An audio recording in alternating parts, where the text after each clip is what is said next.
प्यारे बच्चों, कल आपने अपने हिंदी पद्य खंड के पवन दूतिका के 3 खंडों का अध्ययन किया,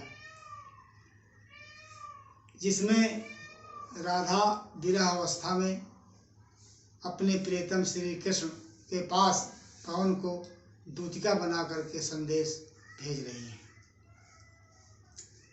राधा पवन से कह रही हैं कि तू जा श्री कृष्ण के पास मथुरा और जा करके मेरे दुख की पूरी कहानी को सुना दे, बता दे। यहाँ तक कल आपने अध्ययन किया। आज हम पवन दूतिका के 4th खंड से फिर प्रारंभ करने जा रहे हैं। ध्यानपूर्वक सुनिए और समझिए। तो आइए। ज्यों ही मेरा भवन तज तू अल्प आगे बढ़ेगी, शोभा वाली सुखद कितनी मंज कुंजे मिलेंगी। प्यारी छाया मृदुल स्वर से मोह लेंगी तुझे वे, तो भी मेरा दुख लख वहां न जा विश्राम लेना। राधा पवन को अब मथुरा भेज रही हैं, लेकिन मथुरा जाने के पहले उसको कुछ हिदायत भी दे रही हैं कि तुझको जाना है, जाते समय तुझको रास्ते में ऐसी ऐसी चीज़ें मिलेंगी, तुझको ये करना है। अब आगे इस महाकाव्य में आपको राधा के लोक मंगलकारी चरित्र का दर्शन आपको मिलेगा। महाकाव्य की ये विशेषता होती है कि जो लोक मंगल की भावना से भरा हुआ होता है महाकाव्य, और उसकी झलक अब आपको यहाँ यहीं से मिलना शुरू हो जाएगा। राधा कहती हैं कि जैसे ही जैसे ही मेरा भवन तज, मेरे घर को छोड़ करके तू अल्प आगे बढ़ेगी, तू थोड़ा से आगे बढ़ेगी। जब तू मथुरा के लिए अब जा रही है, जैसे ही मेरा घर छोड़ करके तू आगे थोड़ा बढ़ेगी तो क्या होगा? शोभा वाली सुखद कितनी मंज कुंजे मिलेंगी। तुझको शोभा वाली बड़ी सुंदर सुंदर सुखदाई सुखदाई कितनी भी बहुत सी मंज कुंजे मिलेंगी। कुंज, सुंदर सुंदर कुंज मिलेंगे तुझे। ऐसे कुंज मिलेंगे जो सुखदाई होते हैं और बड़े सुंदर कुंज हैं जब मेरा घर छोड़ करके तू थोड़ा से आगे बढ़े। तो प्यारी छाया मृदुल स्वर से, उन कुंजों की छाया बहुत प्यारी है, बहुत सुखदाई छाया होती है, और तू जब उन कुंजों के पास पहुंचेगी तो वो कुंजे जो है तुझको अपनी छाया से मोहित कर लेंगी, अर्थात तू उन कुंजों की छाया में सम्मोहित हो जाएगी। फिर भी राधा कहती हैं कि सुंदर कुंजों में जा करके तू कहीं अपना जो तुझे मैं काम दे रही हूँ, जो दायित्व सौंप रही हूँ, उस दायित्व को न भूल जाना। तो भी मेरा दुख लख, कुंजों में पहुँचने के बाद देख ले मेरा दुख, मैं तो भी मेरा दुख लख, लख माने देखना, मेरे दुख को देख ले मैं कितनी दुखी हूँ।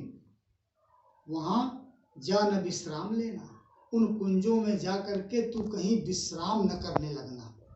सुंदर सुंदर कुंजें मिलेंगी और उस सुखद वातावरण में तू कहीं विश्राम न करने लगे, नहीं तो तेरा जो दायित्व है, जो तुझे दायित्व मैं सौंप रही हूँ अपना संदेश ले जाने के लिए श्री कृष्ण का, तू अपने दायित्व की पूर्ति न कर सके। तो ये पहली चेतावनी दे रही है राधा पवन को। फिर आगे आइए। थोड़ा आगे सरस रव का धाम सतपुष्प वाला, अच्छे अच्छे बहुद्रुम लतावान सौंदर्यशाली, प्यारा वृंदा विपिन मन को मुग्धकारी मिलेगा, आना जाना इस विपिन से मुहिमाना न होना। ये 5वां खंड है। कहती है कि थोड़ा से और आगे जब बढ़ेगी तू, कुंजों की सुखद छाया के आगे जब थोड़ा और आगे बढ़ेगी, थोड़ा आगे सरस रव का धाम पुष्प वाला, सतपुष्प वाला एक धाम मिलेगा, एक स्थान मिलेगा। धाम उस जगह को कहते हैं जो बहुत पवित्र जगह होती है, इसीलिए धाम शब्द का प्रयोग किया गया है। तो जब तू थोड़ा कुंजों से आगे बढ़ेगी तो सुंदर सा एक सुंदर सुंदर फूलों वाला, सतपुष्प वाला, सुंदर सुंदर फूलों वाला एक स्थान मिलेगा। उस स्थान का नाम अभी नहीं आ रहा है। देखिए वो कौन सा स्थान है। वो स्थान है वृंदा विपिन, या जिसको वृंदावन कहते हैं। उसको धाम की संज्ञा दी गई है यहाँ पर, क्योंकि वो बहुत पवित्र स्थान है, इसीलिए उसको कवि ने यहाँ धाम कहा है। उस धाम में है क्या, बहुत अच्छे अच्छे फूल हैं, बड़े सुंदर सुंदर फूल हैं, अच्छे अच्छे बहुद्रुम, बड़े अच्छे अच्छे द्रुम माने पेड़ हैं। उस वृंदावन में बड़े अच्छे अच्छे सुंदर सुंदर पेड़ हैं। लतावान सौंदर्यशाली, सुंदर सुंदर लताएं वहां मिलेंगी। पेड़ों के ऊपर लताएं चढ़ी हुई हैं, बड़े सुंदर सुंदर पेड़ मिलेंगे वृंदावन में। प्यारा वृंदा विपिन, वो देखिए अब नाम आ गया ना, प्यारा और सुंदर वृंदा विपिन है, और मन को मुग्धकारी मिलेगा, वो तेरे मन को मोह लेगा। वो इतना सुंदर वृंदा विपिन है, इतना सुंदर वृंदावन है कि जब तू वहाँ पर जाएगी, वहाँ की सुंदर सुंदर लताओं को देखेगी, बहुत अच्छे अच्छे सुंदर सुंदर वृक्ष वहाँ पर है वृंदावन में, तो तेरा मन जो है मोहित हो जाएगा। लेकिन आना जाना इस विपिन से, तेरा आना और जाना, तो उसी विपिन से, उसी वृंदावन से जाएगी, और फिर मथुरा से वापस जब आएगी तब भी वो वृंदावन तुझको रास्ते में मिलेगा, तो उसमें से आती जाती रहेगी। पर इस बात का ध्यान रखना है कि मुहिमाना न होना। सुंदर वृंदा विपिन को देख करके कहीं उस वृंदावन में तू मोहित न हो जाना कि तू अपने कार्य को भूल जा और मोहित होकर के वहीं रुक जा। अर्थात राधा पवन को कई तरह की हिदायत देती हैं, और इन दोनों पदखंडों से एक संदेश उभर कर सामने आ रहा है बच्चों, आप लोगों के लिए, कि हमारा जो नियत कार्य है, जिस काम के लिए हम कहीं जा रहे हैं, उस काम को जब तक हम कर न लें, तब तक हमारे रास्ते में चाहे जितनी सुखद चीजें हमको मिल जाएं, हमको उनको बहुत अधिक उन पर मोहित नहीं होना है, उनको बहुत ज़्यादा महत्व नहीं देना है, क्योंकि हम जिस कार्य के लिए जा रहे हैं उस कार्य को करना हमारी पहली वरीयता है। इसके बाद फिर दूसरा कोई कार्य हो सकता है। इसीलिए आप बच्चे सब लोग, आप लोग विद्यार्थी हैं, आप लोगों का काम है विद्या अर्जन करना, और ये आपका महत्वपूर्ण कार्य है। इस कार्य को करना सर्वोपरि है। तो ये संदेश आप लोगों के लिए हरिवंश जी के इस महाकाव्य के माध्यम से मिल रहा है। आगे आइए, 6वां खंड। जाते जाते अगर पथ में क्लांत कोई दिखावे। अब देखिए लोक मंगल की भावना, कितनी जबरदस्त भावना इस पद्यखंड में भरी हुई है कि जाते जाते, जब तू जाती रहेगी मथुरा, रास्ते में अगर पथ में, अगर रास्ते में क्लांत कोई दिखावे, कोई क्लांत दिखाई पड़ जाए। क्लांत माने होता है थका हारा परेशान। कोई व्यक्ति अगर रास्ते में तुझको दिखाई पड़ जाए जाते समय, तो देखिए, तो क्या करना है, तो जाके सन्निकट, तो तू उसके पास चली जाना, उसके निकट चली जाना। जाने के बाद उसकी क्लांतियों को मिटाना। जो थका हुआ व्यक्ति है, क्लांति जो क्लांत है, जो क्लांतियां हैं, उसकी जो थकावट है, उसको जा करके तू मिटा देना। अब एक वैज्ञानिक तथ्य इस पंक्ति में उभर कर सामने आ रहा है कि जब व्यक्ति थका हो, थके हुए व्यक्ति को अगर सुंदर सुंदर हवा, मंद शीतल और सुगंध हवा उसे प्राप्त हो जाए, तो उसकी बहुत कुछ थकान जो है वो दूर हो जाती है। तो राधा लोक मंगल की भावना को यहाँ प्रदर्शित करती हुई कह रही हैं कि अगर तुझको कोई थका हुआ व्यक्ति रास्ते में मिल जाए, तो जा करके तू उसके पास में उसकी थकान को मिटा देना। धीरे धीरे परस करके गात उत्ताप खोना। थकान मिटाएगी कैसे, उसके लिए युक्ति भी बता रही हैं राधा कि तू धीरे धीरे जाना, जा करके उनकी, उस व्यक्ति के गात माने शरीर को परस स्पर्श करना, धीरे धीरे उसके शरीर को स्पर्श करना। और जब तू अब उसका स्पर्श करेगी, तो उस तेरे स्पर्श से उसका उत्ताप जो है, उसकी जो उत्ताप माने गर्मी, जो शरीर में उसके गर्मी लगी हुई है, जो उसके शरीर में थकावट है, उसको खो देना अर्थात मिटा देना। उसकी सारी की सारी गर्मी जो है वो सब शांत हो जाएगी जब सुंदर हवा, सुपवन हवा उसके शरीर को स्पर्श करेगी। तो उसकी जो थकान है, उसकी जो संताप है, उसका जो उत्ताप है, वो सब समाप्त हो जाएगा। सदगंधों से श्रमित जन को हर्षितों सा बनाना।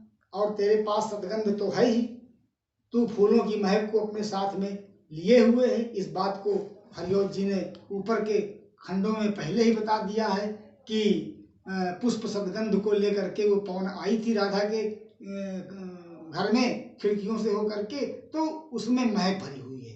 तो अपने सुगंध से उस श्रमित व्यक्ति को, उस थके हुए व्यक्ति को क्या करना, हर्षितों सा बनाना, हर्षित व्यक्ति के समान उसको बना देना। अर्थात एक प्रसन्न व्यक्ति जैसा होता है वो थका हुआ व्यक्ति तेरे स्पर्श करने से वो हर्षित हो जाएगा, आनंदित हो जाएगा, प्रफुल्लित हो जाएगा, प्रसन्न हो जाएगा। तो इस काम के लिए राधा उसको नहीं रोक रही है। राधा अपना संदेश देने के लिए पवन को भेज तो रही है मथुरा, लेकिन अगर कोई ऐसा व्यक्ति मिल जाए जो परेशान है, थका है, तो कहती है कि जा करके उसकी थकान को, उसकी गर्मी को शांत कर देना। ये है लोक मंगल की भावना कि अगर हमसे, हमारी वजह से अगर किसी का कोई उपकार हो रहा है, किसी को कोई सुख मिल रहा है, तो उसको तुरंत हमको आगे बढ़ करके सुख पहुंचाना चाहिए। ये इस पवन दूतिका के माध्यम से राधा जो है लोक मंगल की भावना को उजागर कर रही है। आगे है 7वां खंड है। कहती है कि लज्जाशीला पथिक महिला जो कहीं दृष्टि आए। ये देखिए तरह तरह की बातें बता रही हैं। अगर कोई लज्जाशील, कोई सलज्ज पथिक महिला, कोई महिला जो पथिक हो, रास्ते में जा रही हो, तुझको रास्ते में मिल जाए लेकिन लज्जाशील हो। अब ये भारतीय नारी की विशेषता, भारतीय नारी की विशेषता लज्जा जो होती है नारी का आभूषण कहा गया है।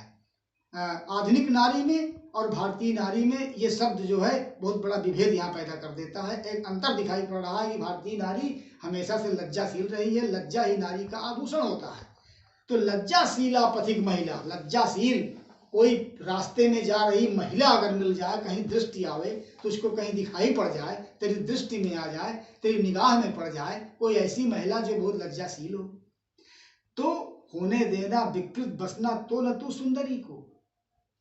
तो क्या है कि उस सुंदरी को, उस लज्जाशील महिला को तू विकृत बसना न करना। विकृत बसना माने वस्त्र, वस्त्रों को उसके इधर उधर उड़ाना ना, क्योंकि वो लज्जाशील है, वो अपने शरीर को वस्त्रों से ढके हुए है। और हवा जो है, हवा अगर तेज चल जाए तो लोगों के कपड़े उड़ते उड़ते रहते हैं, तो उनके अंग कहीं कहीं खुल जाया करते हैं। तो हिदायत दे रही है राधा पवन को कि तू क्योंकि वो लज्जाशील महिला है, उसके कपड़ों को तू इधर उधर उड़ाना मत, क्योंकि वो उसकी लज्जा है और वही उसकी मर्यादा है। जो थोड़ी भी श्रमित हुआ हो गोद ले, अगर वो थकी हो, श्रमित हो, थोड़ी सी अगर थकी तुझको समझ में आए वो महिला, तो गोद ले श्रांति खोना, तो उसको अपने गोद में ले लेना, उसकी श्रांति को, थकान को खो देना, मिटा देना, धीरे धीरे उसके शरीर में स्पर्श करके उसकी थकान को मिटा देना। होठों की और कमल मुख की मिलानताएं मिटाना, उसके ओठ, ओष्ठ, अधर, ओठ जो है, और उसके जो कमल के समान मुंह है, कमल मुख रूपक अलंकार का प्रयोग है, उसके ओठ और कमल के समान मुख में जो मलिनता छाई हुई होगी, क्योंकि वो थकी है। जब व्यक्ति थक जाता है, ये भी एक वैज्ञानिक तथ्य सामने उभर के आ रहा है इस लाइन में, कि जब व्यक्ति थकान महसूस करता है, जब थका हुआ होता है, तो उसका चेहरा जो है वो कुम्हिला जाता है, मुरझाया हुआ रहता है, उसके ओठ सूख जाते हैं, उसका मुंह जो है वो भी मलिन हो जाता है। तो तू उस थकी हुई लज्जाशील महिला को अपने गोद में लेकर के उसके ओठ की और उसके कमल के समान मुख की म्लानताएं को, उदासी को मिटा देना। ये तुझको करना है जाते समय, अगर ऐसा कहीं कोई मिल जाए तो। बच्चों, ये आज हम यहीं तक आपको बता रहे हैं। एक बात इसमें आप ध्यान दीजिए कि पूरा का पूरा ये पवन दूतिका जो आपके पद्य खंड में ये दिया गया है, ये मदाक्रांता छंद है। मदाक्रांता छंद है और श्रृंगार रस से पूरी तरह से पूरित है। वियोग श्रृंगार है इसमें, श्रृंगार रस का विप्लम्ब पक्ष जो होता है वो है। और क्या कहते हैं, इसमें खड़ी बोली का प्रयोग किया गया है और इसकी जो है प्रबंध शैली, इसमें पूरी तरह से प्रबंध शैली का प्रयोग किया गया है। अब हम चाहते हैं कि आज आप लोग इसका अध्ययन करें अपने पुस्तकों में और इनकी इन पद्यखंडों की हमने जहाँ से आज पढ़ाया है, पद्यखंड 4 से लेकर के 7 तक इनकी व्याख्या आपको अपने उत्तर पुस्तिकाओं में लिखना है और अच्छी तरह से इनको पढ़ना है। यदि आपको कहीं कोई समझ में बात ना आई हो तो आप मेरे व्हाट्सएप पर प्रश्न पूछ सकते हैं, आपको समुचित उत्तर मिल जाएगा। धन्यवाद।